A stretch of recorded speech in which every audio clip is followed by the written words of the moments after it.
Doing our Anchor to Light meditation again and again and again and again.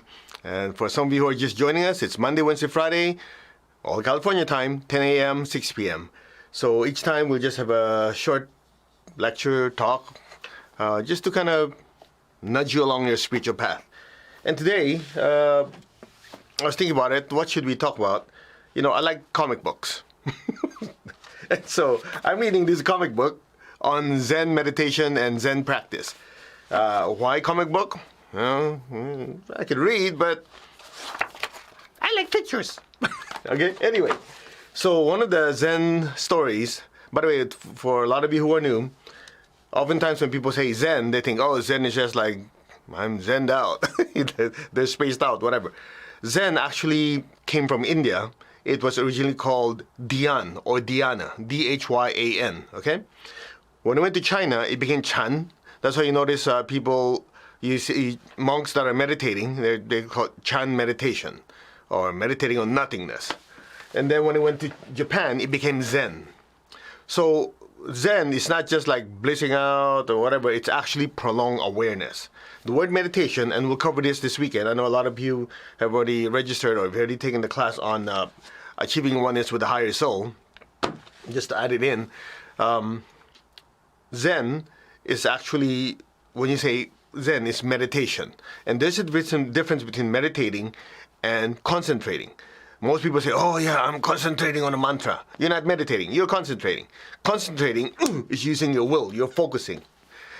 Meditation is being aware. Being aware means, okay, I'm waiting for the data to come to me. There's a huge difference. Clear? So when you say Zen, it's actually practicing awareness. So in China, in Japan, in China, Japan, and India, when they say they're doing meditation, they're practicing awareness. They're tuning in. The question is, what are they tuning into? So this story is very, very short. Some of you have heard me talk about it before. It's Zen, the Zen Master, and the thief. So this Zen Master guy was sleeping in an inn, just whatever, right? And then somewhere in the middle of the night, he heard a noise. So he got up, he goes, okay, is it morning already? And he turned around, there's a thief. So he wasn't sure. He goes, hey, who are you? This is my room. The thief goes, oh, I'm a thief. Oh, you're a thief. What are you here to do? To steal. Oh, okay. Let me ask you something. How much joy do you get after you steal something? The thief goes, well, it depends. Depends on how much it's worth, how much I got. I'll determine. Oh, okay. Then the Zen master asked him, imagine having a conversation with the guy who's trying to steal from you, right? But he was so calm, the thief decided, okay, well, let's have a conversation. So the Zen master says, okay, try to recall the most valuable thing you've ever stolen. How much joy, how much satisfaction did you get out of it? The guy goes, a lot. For how long? Well, maybe a day or so, and then after that, I have to look for more. Oh, okay. What if you could steal something that you'll keep you happy forever? The thief goes, wow, looks like you've had experience. Tell me, what is it that you've stolen that has given you satisfaction, joy, and contentment for your entire life? You know what the Zen master did? He went like this. He grabbed the guy, pulled him in front of him, looked at his eyes, and stared at it for a few seconds, or minutes, or hours, who knows, and stared at it. And that was the story. Okay? So you go, what? Anticlimactic. Okay. The deeper secret is like this. You've heard the saying, the eyes are the windows to the soul, right? The eyes are also windows of the soul. So what happens is when you look through the eyes, your eyes are connected to your pineal gland. Your pineal gland is actually the jewel. There are many levels of truth. The jewel that gives a gateway to who you really are. That's how if you want to really know who someone is, you look through their eyes. So you look through the eyes, you look through the window. The eyes are the windows. You want to see who's behind the window. You're looking through the eyes. Once you make contact, they can also look through their eyes to look through yours to see who you are. So it goes like this and like this. Clear? So the pineal gland, within the pineal gland, anyway, you learn this in the Achieving Oneness class and the other talks that we have from many great teachers. I'm not saying I'm great, I'm saying many other great teachers. When they say Om Mani Padme Hum, I don't have the book with me. Om Mani Padme Hum, hail to the jewel in the lotus. That jewel has many levels. One of them, it's the pineal gland, the energy in the pineal gland. It can also mean the soul itself. That's why in the Tibetan tradition they say, hail to the jewel in the lotus. If you ask most people, what are you chanting? Oh, I don't know, some jewel in some flower. The lotus is the crown chakra. The jewel is the inside the pineal gland. There's a jewel of brilliant light. Now, as you do more meditation, you start going deeper and deeper. You start to realize you're not the body, not the emotion, not the thoughts. You are the spiritual self. That spiritual self is the brilliant light that you can access through your crown. So the jewel in the lotus. Then you study a little deeper. You go, wait, how come I also learned that, and you hear it in this class or when you talk to us in our events, we talk about the 12 Chakra. So exactly 1 foot above your head is another chakra. It's called the 12 Chakra. Within it, when you start doing deeper meditation, some people, when they do clairvoyant observation, they see a brilliant flower, and within it is almost a blinding light, like a jewel. That's also the soul. And it keeps going higher and higher and higher. So, to put it all together, basically the story within, that's the lesson within that story is when the Zen master grabbed the thief, looked through his eyes, he allowed the thief to see through his soul. To see his soul. That's why from there, the Zen master said, I stole something or I got something that is permanent and priceless, which is knowing who I am. That's why some of you, when we do deep meditation, at some point you feel like, I've come home. You notice that? That is priceless. I had the opportunity to work with many people. And this is my 30, I don't know, I lost count, 30 some years of doing this. I've met people who have nothing financially, all the way to a couple of billionaires, with a B. And some people say millionaires, billionaires, as Tony Robbins says, they're universes apart. $1 billion is 1,000 millions. You get my point? So you have people who basically have money coming out of their ears, and yet they look for love. They look for inner peace, contentment. You notice that? Because they've achieved everything materially, up to some point they go, now what? And yet, on the other side of the spectrum, someone who doesn't have much or don't have anything other than what they have to live on, so they have nothing to grab onto. At the same time, when they get to a certain point, they go, there's nothing here.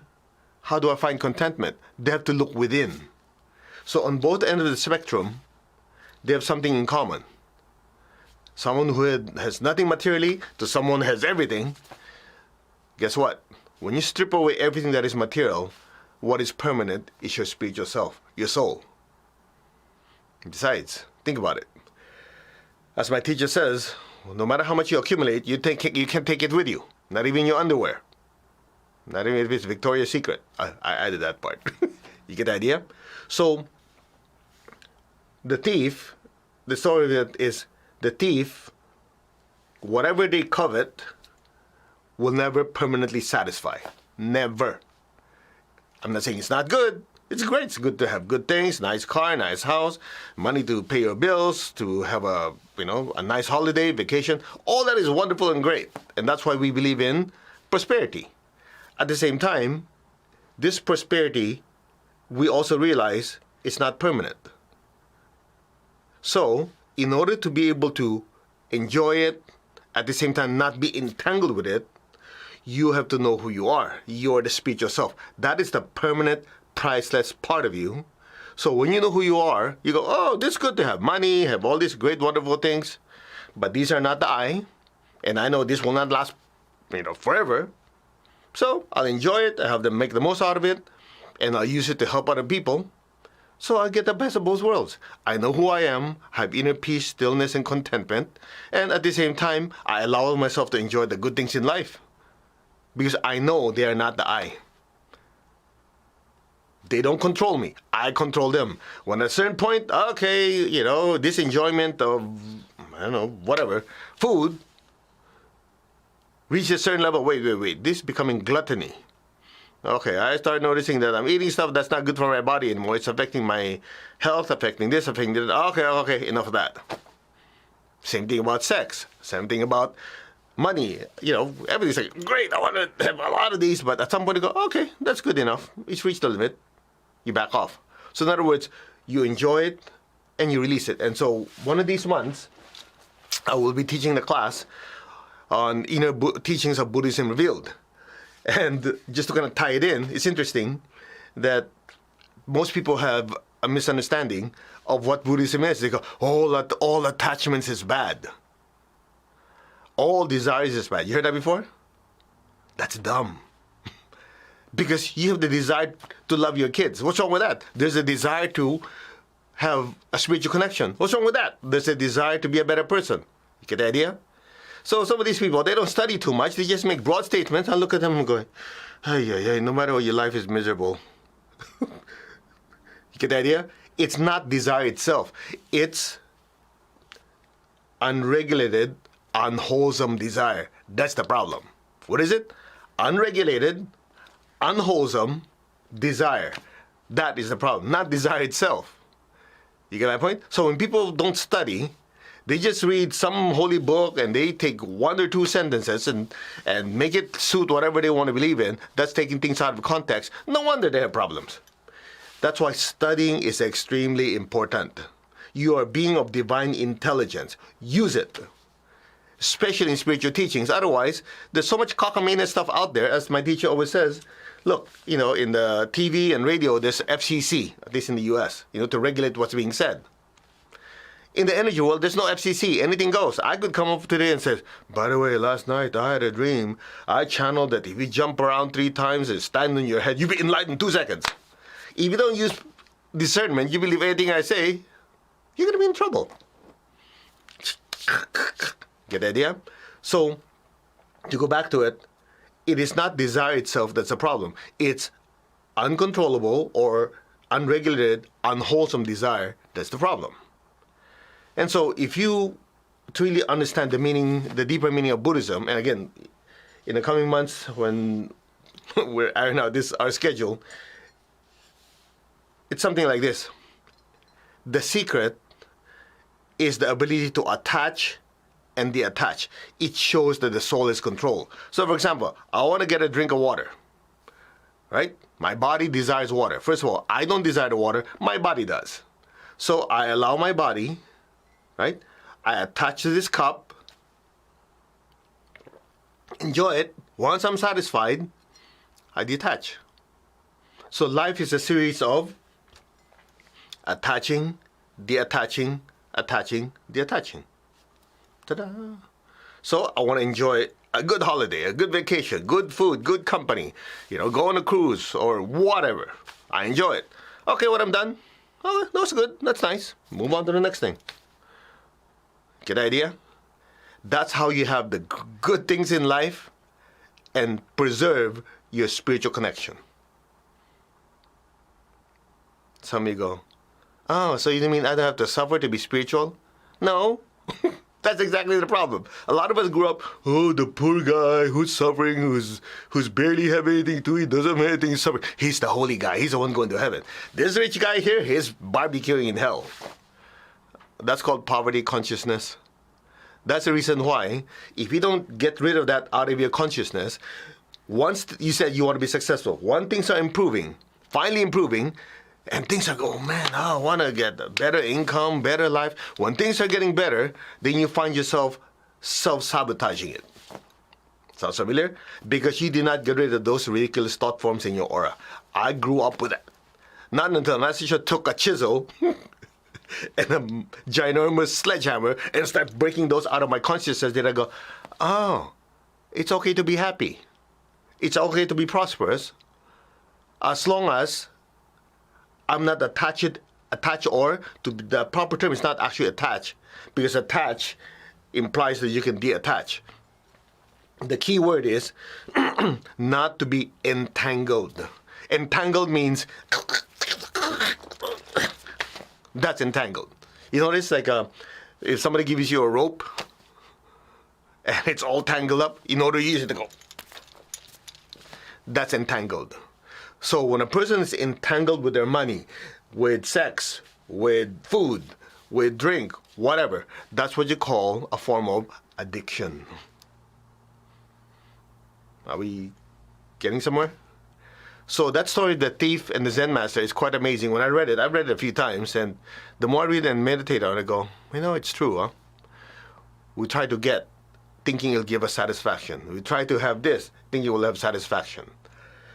We do. For how long? A certain amount of time. I mean, for example, you win an award, Nobel Peace Prize, or the greatest mom, greatest dad, greatest this, greatest that. Yeah! You win a trophy. Yeah! You go home, yeah, man, you talk about it. Next day, yeah, next day, That was nice. Get the point? So you look for the next one, looking for that high. Then at some point you can realize, no matter how many of these you have, it'll never give you permanent joy, happiness, and satisfaction. Because those are things that the soul is using the body to acquire, not realizing the soul by itself is complete. You are made in the image of God. So all these things are wonderful and great, but they are means to an end. For what? To improve your life and the lives of the people you love, and more importantly, use them as tools to serve others. If you think about it, the most satisfaction you will get is if you give something to someone you love and you're waiting for their response. That's called service. And to finish it off, then we'll meditate. Many years ago, I was invited to Northern California to do a healing on someone. This guy just was referred by someone out of nowhere, called my secretary, he said, do this, I want him over here, so and so and so, flew me over there, paid me $1,000 for less than an hour. I'm going, what the heck? What's wrong with this guy? There must be some severe ailment. I found out he's a billionaire. For him, $1,000 is like spare change. So before I did the healing, I had him fill out the healing form. And I was waiting for something like cancer, AIDS, or something severe, right? On the part where what we're working on, he only had 2 words. Emotional lassitude. I still remember because I don't know what the hell lassitude is. I know Lassie the dog, but I don't know what the heck lassitude is. And so I asked him, excuse me, I forgot his name, blah, blah, blah, whatever. What are you talking about?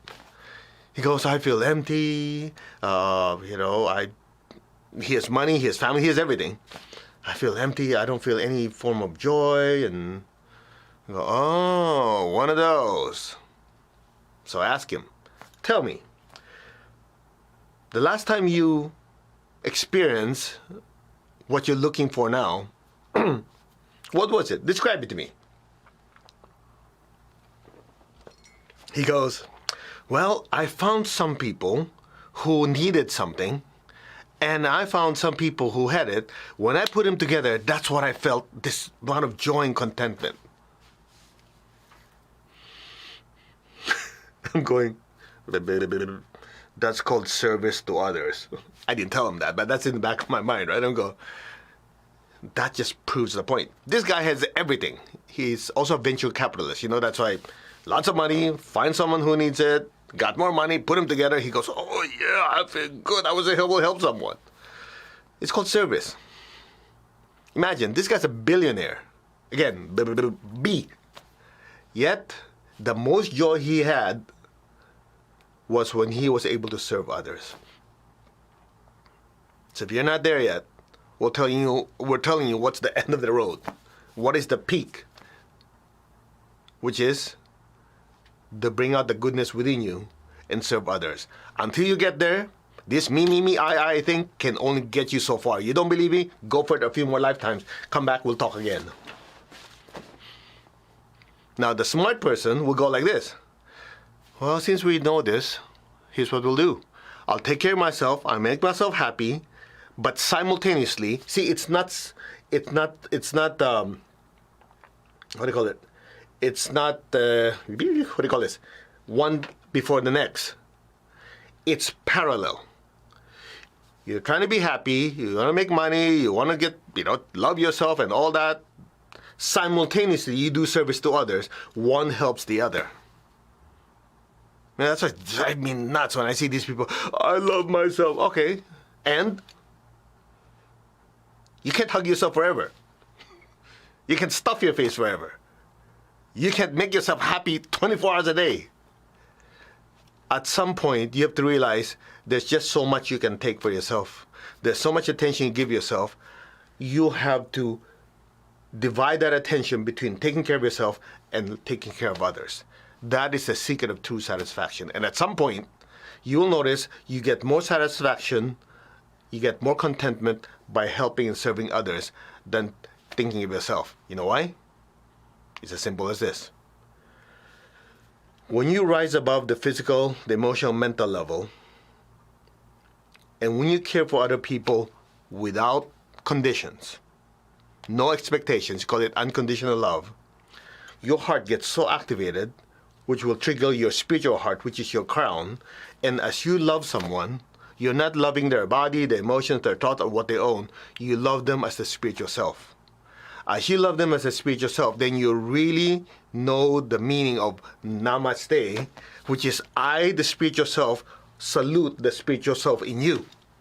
Then at some point, you realize, since we're not the body, the emotions, and the thoughts, we're pure energy. That pure energy radiates in every direction. You and I are actually interconnected, whether we like it or not. So by loving you, I'm loving myself. Period.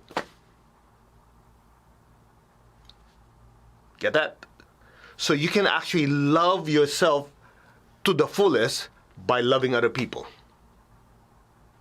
And then you start to realize something quite profound.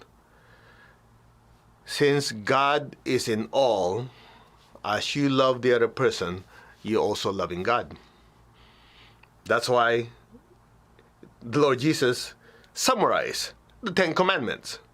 Remember the 10 Commandments? Well, at least it's supposed to be 10, unless you watch the movie with, what's that guy's name? There's a comedian before. I forgot his name. Anyway, some of you know what I'm talking about. He's coming down Mount Sinai, Moses. There's 3 tablets. Whoop! Instead of 15 commandments, it's 10. Sorry, I dropped it. Anyway, 10 commandments. Lord Jesus summarized it into 2. Remember that? Love God above all. Love your neighbor as yourself. Now, as you go into deeper meditation and spiritual practice, as you realize you're not the body, not the emotional thoughts, you're the soul, and the other person and everybody is around you is also not the body, not the emotional thoughts, but the spiritual self and the soul, one with God, one with all, guess what? The 2 commandments merge into 1. By loving others, you're loving God. That's that. Simple. That's called inner teachings. And we did that in less than 20-some minutes. Let's meditate. To the Divine Supreme God, Divine Father, Divine Mother, to all the spiritual elders, holy masters, saints, archangels, holy angels, spiritual helpers. Personally, to my teacher, Master Tsokok Sui Mahaguji Mailing, we thank you for divine light, love, guidance, help, healing, protection. Let's add one more piece. Repeat after me. To my higher soul, thank you for your love, your blessings, and your cooperation, and your oneness. In full faith, so be it. Put your hands on your heart. Repeat after me as you focus gently on your crown. I am that. I'm not the body, I'm not the emotion, I'm not the thoughts. I am the soul. The body, the emotions, the thoughts are just instruments of the soul. I am the soul. I am a spiritual being of divine intelligence, divine love, and divine power. I am connected in one to my higher soul. I am connected in one to the divine spark within me, the divine spirit within me. I am a child of God.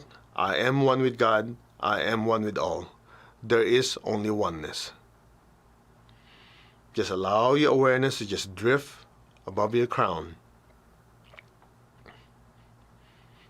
I am that.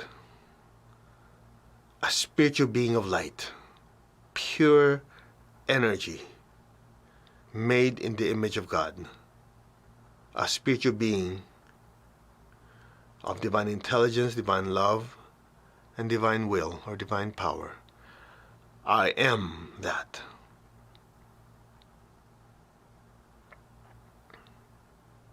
I am.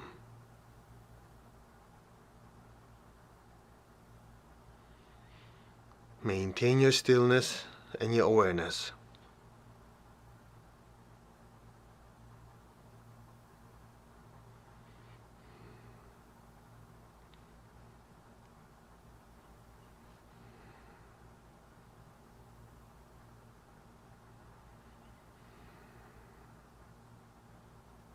Open your hands in blessing. We are one. Our hearts are one, our crowns are one, our spirits are one, our souls are one. There's only oneness. Be aware of your heart and your hands. Visualize the earth in front of you. Fill the earth with beautiful pink light. We'll use the prayer of St. Francis of Assisi. Lord, make me an instrument of your peace. Wherever there's hatred anywhere in the world, let me sow love. Allow your heart to bloom with so much love, and let that love pour out of your hands to your family, to your relatives, your friends, the people you work with. Let that loving energy just pour to the entire city, state, country, and the entire world. Let all be blessed with peace, with love, and with kindness. Where there is injury, let me sow pardon and forgiveness. To whoever I've hurt, in however way I've hurt you, I am truly, truly sorry. I've learned from my mistakes. I humbly ask for your forgiveness. Thank you.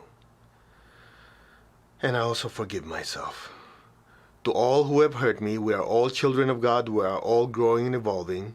And evolution involves time, process, and lots of mistakes. I've learned from my mistakes. So can you. You are all completely forgiven. Go in peace. May you be blessed with inner peace and inner healing. And may you all also spiritually grow and learn from your mistakes. So it is.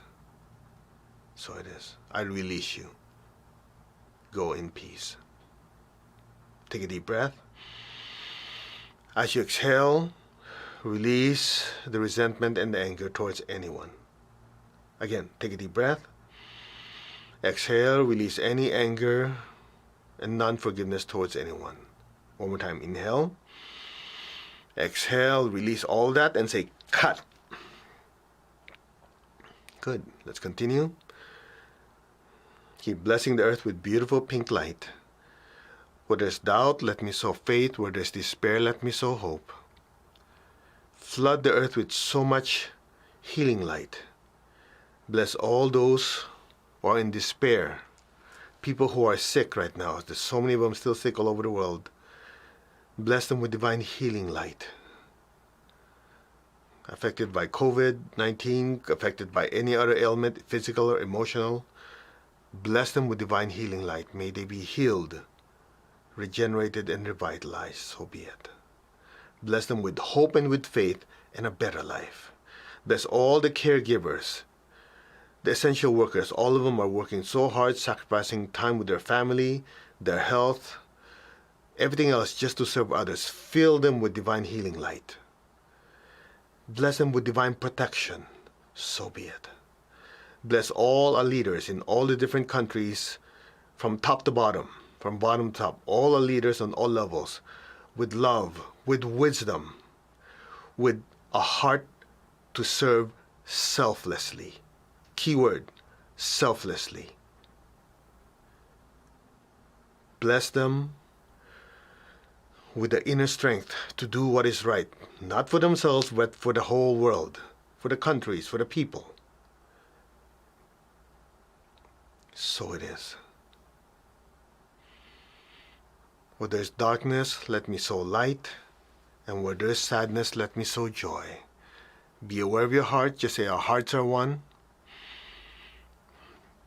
May every person, every being be blessed with peace, with love, with a spirit of forgiveness, with hope and with faith, with light and with lots of joy. So be it. So be it, and so it is. Now be aware of your heart. Take a deep breath. Go up to your crown and exhale. And stay there. Your crown is now highly energized, highly activated. You might feel a tingling or a pressure. Allow that golden light from the crown to pour down through your hands to the entire earth. Bless your family, your friends, your city, state, country. Let it fill the entire world. From the heart of God, may every person, every being on earth be blessed with love and kindness. Let all be blessed with great joy and happiness, with understanding, harmony, and divine peace. Again, bless your family, your friends, the people who need help. Fill them with peace, with love, and with healing. So it is.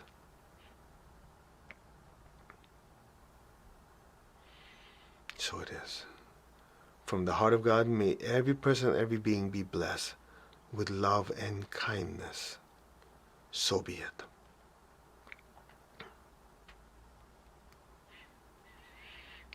Now, be aware of your heart and your crown at the same time. Take a deep breath. Exhale. Imagine golden light pouring out of our hands, even brighter than before. Just say our hearts are one, our crowns are one, our souls are one, our spirits are one. And in this oneness, we bless our beloved Mother Earth and all her children. So it is. Can you feel that? All that energy flowing through us. From the center of the heart of God, through my soul, through my entire being, may every person, every being on earth be blessed with love and kindness. Let all be blessed with inner peace, inner healing. And at this time, so many need physical healing and financial healing. Bless the people you know who are going through difficult times. With their bodies, with their emotions, with their relationships, with their finances. Bless them with golden light. Visualize their lives massively improving. Could be your family members, your friends, your relatives, people you know. Just flood them with golden light simultaneously. Visualize their lives improving. So be it. From the center of the heart of God, may all be blessed with goodwill and the willingness to do good. So be it. May all beings in every dimension, above and below, be divinely blessed with divine light, divine love, and divine power. So be it. So be it, and so it is. Now lower your hands on your lap. Keep your tongue in your palate. Keep your eyes closed. Imagine a beautiful golden sun, a golden star, a golden flame, just literally floating above your head. Look at it. Be still. Allow your awareness, especially the love in your heart, to gently rise up to your throat, up to the center of your head, up to your crown, past your crown, and just let your entire awareness drift closer and closer to that golden light. Enter it, and let your entire awareness just simply melt into it now. Be still.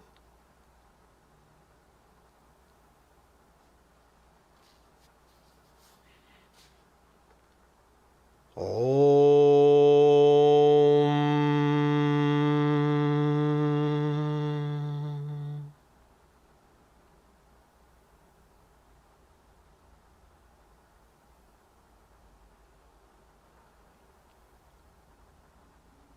Om.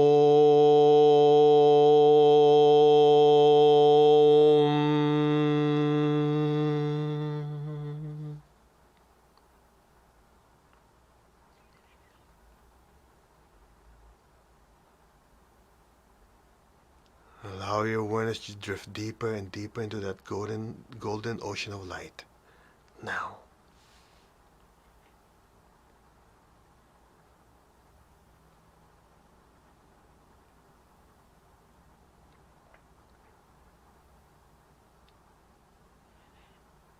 Just listen to my voice.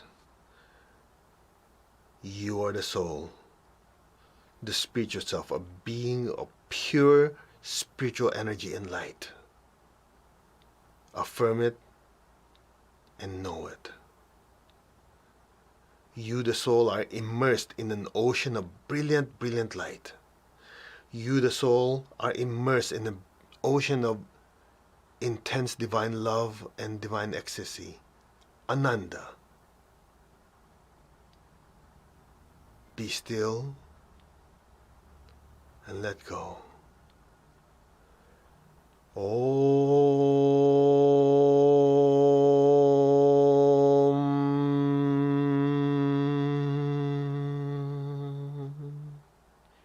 Let go and let things be now. Experience your true self.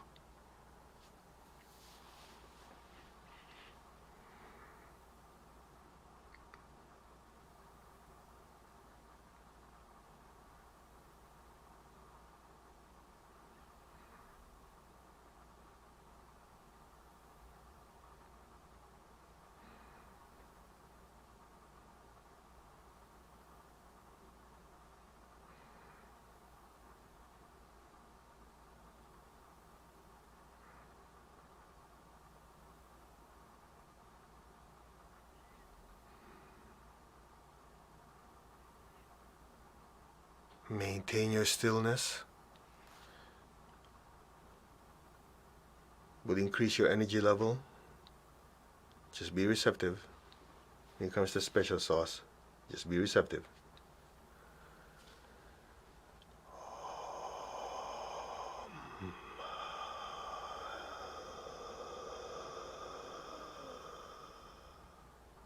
Let go.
Allow yourself to go deeper into that ocean of light. Dissolve in it, melt into it. Like a drop of water in a golden ocean. Let go.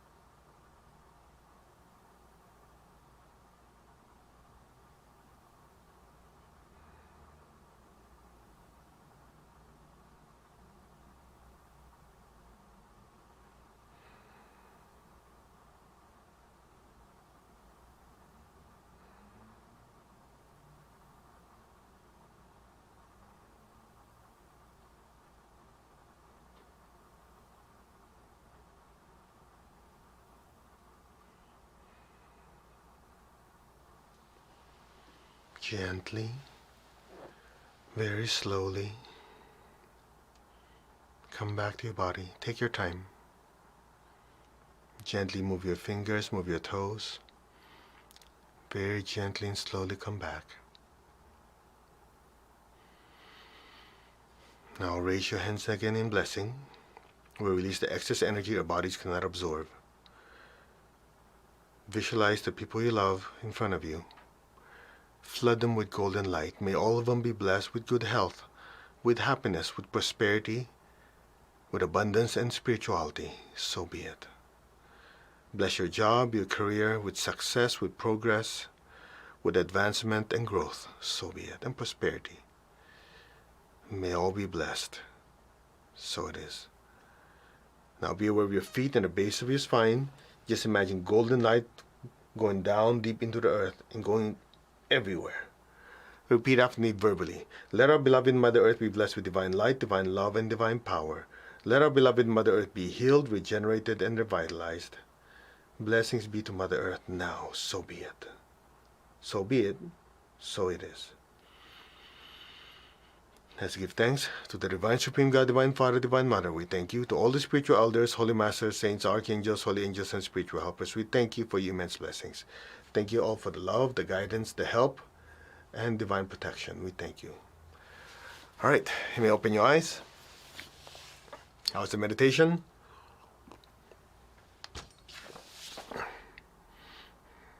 So imagine we're doing this 6 times a week. And then on top of that, you have the full moon meditation, and this weekend with the intense Achieving Oneness class. By the way, for some of you who want to know more about it, it's right there. Registration closes tonight. Okay? Now, for the ones who are new, it's something like this. If you got something out of that, what we talked about today, that was like 20 minutes. Imagine 14 hours of that. And I don't pull punches. So a lot of you have been with me. That's how I teach class, because that's the way I was taught. You know, that's why I love when I met Tony Robbins. He'll go, well, he teaches like my teacher, immersion. Just take all this information, just pack it in, and then super duper practice. So anyway, the information is there if you like. By the way, speaking of Tony Robbins, next weekend is UPW, Unleash Your Power Within, virtual for UK. So I'll be in Florida again. It's funny. A few weeks ago, yeah, we were having UPW in Sydney, in Florida. This coming week, UPW, United Kingdom, UK, in Florida. And in a few weeks, I think it's December. Is that December? November. UPW, USA. So at least it's USA time zone. All right, I think I've done my job. Let's see. So tonight is the registration closed for this weekend. It's Saturday, Sunday. I don't know what, I think it's 9:30 to 5 or something like that. But the time is just the amount of time you give me to stuff you with information and energy, okay? And if you decide that you want to join us, make sure you have the time to be quiet, because we're going to do a lot of meditation. In that class, at least we do at least 5 intense meditations, right? Including meditation to in heart, the meditation on your pineal gland, chanting Om, the different mantras, breathing exercise. So it's really anything and everything to allow you to strip away your body, your emotions, and the thoughts to reveal who you are, which is the spiritual self. That's why it's achieving oneness with your higher soul, okay? What else? Friday, this coming Friday, I'll remind you, is emotional healing. A lot of people are feeling sadness. They lost someone. They have grief. You're feeling depressed for whatever reason. If you want to get out of it, join us this Friday, and make sure you have your saltwater bucket. I'm going to repeat that today, this morning, and tonight. Because based on the feedback I got, a lot of people said they had massive improvement compared to before, when they meditate with their feet in saltwater buckets. Okay? And the ones who are new, I know we do weird stuff, but the essence is something like this. Let me repeat it again. When the Lord Jesus was washing the feet of the apostles, you know, most of us grew up by learning that, oh yeah, because he wanted to show humility. That's only the external teaching. The inner teaching is he was washing their feet, because when you wash the feet, the divine energy is able to flow through faster. You see, if you look at the aura of a person, it's brightest on top and progressively gets dimmer below. Okay? So from the knee down, the aura is dirty, usually. So what happens is this. By the way, if you're from India, or you have a Buddhist background, you know what I'm talking about. You never, if you're in a church, temple, or in front of your teacher, you never show the bottom of your feet. Remember that? Again, if you're in the Western world, you have no clue what the heck I'm talking about. If you're from India, China, Japan, Korea, you know, any of these Asian countries that have a deep Buddhist background, you'll notice that's what you were taught. You never show your feet like this to your teacher, the priest, an altar, whatever. You know why? It's the same reason, because the energy of the aura of the body is dirtiest from the bottom down. That's why when you want to show reverence, you bow. That's the brightest part of you. Oh. You see, without understanding energy, rituals are just rituals.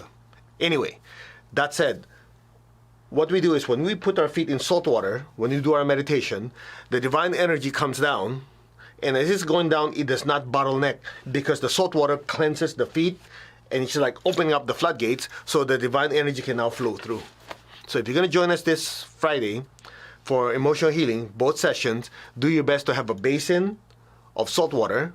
Okay, what you do is basin or buckets. I don't know what you have. 2 buckets, 1 for each leg. You figure out the logistics. The idea is you take a handful of salt. No need to buy expensive salt, and don't use Epsom salt. Regular, cheap salt. Okay? Don't go, I'm going to do this, now I'm going to buy. Come on, you guys. Come on. You know, me Chinese, we like bargain. I get 50-pound salt for $4 in Home Depot. Okay? Take that salt, dump a lot of lavender oil, put it in the water, put your feet in it, you listen to a short lecture, and we do meditation and a lot of emotional healing. Okay? No Epsom salt. Epsom salt doesn't work so well. Epsom salt is magnesium sulfate. It's good for relaxing because magnesium dilates. But as far as breaking up negative energy, you need NaCl. Sodium chloride. Cheap salt. Got it? Now, if you use Epsom salt, no harm, no foul, you know, your feet got more relaxed. Got it? All right. So I think those are the announcements. So we will see you tonight at 7 p.m. And by the way, last night, a lot of you joined us. There was over 5,000 of you that joined us last night for the Pranic Feng Shui and self-healing introduction. That's still going to be online. I don't have the link to it with me right now. Tonight, we'll talk a little bit about what we covered last night about prosperity, on how to go to certain places and absorb the prosperity energy of that place, so you can be spiritually rich and materially rich. What else do you want? Okay. Namaste, everyone. You all take care. We will see you tonight, 6 p.m., which is 7 hours and 10 minutes from now. Okay? Because some of you go, what time zone is that? First of all, okay, let me get this out of the way. A lot of you, when you give comments, you go, when I give an announcement, we're going to do something, goes, what time is it in India? What time is this? What time is that? Come on, you guys, you're not children. The fact that you can get online, you can do a search. Okay, 7 p.m. or 6 p.m. U.S. time is what time? Okay? Come on. You're a being of divine power and intelligence. Do it yourself. I'll do my best, because I could not possibly list everything. Those announcements would be boring. Okay? So just want to get that out of the way, because every time we're going to have this, what time is it in India? What time is it in Europe? Come on, you guys. All right? Now, some of you might say, how come you're so harsh? No, I'm not. You know why? I want to raise the standards of the people that are with me in this event. Because as I keep raising the standards, guess what? It allows everybody else to be more receptive, so we can give deeper teachings. If you cannot even figure out what time zone it is, how the heck are you going to understand when I start talking about, by the way, energetically, the energy particles in your aura do this, go to this transmutation? You're going to go, ah, get the idea? Sharpen your mind. I want to raise the standard so that as you keep studying, you become sharper and sharper, you become more powerful, you become more willful, and simultaneously more loving. Clear? That's it.